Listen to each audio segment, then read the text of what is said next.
आणि तुम्हाला हक्काचं आरक्षण नसून तुम्ही घेतलं आमचं हक्काचं तुम्ही खाता बोगस. आम्ही काढले मोर्चे, ओबीसीला आरक्षण दिलं तेव्हा आम्ही मोर्चे काढले का देऊ नका म्हणून? तुम्ही लय वाईट रूल पाडालात. तुम्ही इतकी वाईट रूल पाडायलात. मराठ्यांना काय द्यायचं असलं की मोर्चे काढून विरोध करायचा. पुढच्या काळात तुम्हाला बी काही मिळणार असलं तर मराठीसुद्धा तसेच वागणार ना. मग आता मोर्चे काढूनच तुम्ही चांगली रूल राज्यात नाही पाडायले, खूप जातीवाद करायला लागलात तुम्ही. आमच्या नोंदी असून आम्हाला मिळून द्यायनात, तरी तुम्ही सगळे ओबीसीचे नेते एक यायला लागला. याच्यातून मात्र महाराष्ट्रातल्या सगळ्या मराठ्यांच्या, कुणबी आणि मराठ्याच्या दोन्ही नेत्यांना हुशार व्हा, माझी तुम्हाला हात जोडून विनंती आहे.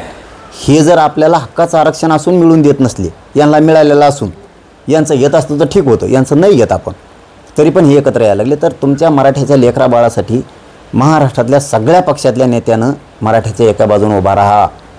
तुम्हाला सांगतो, जात संपू देऊ नका.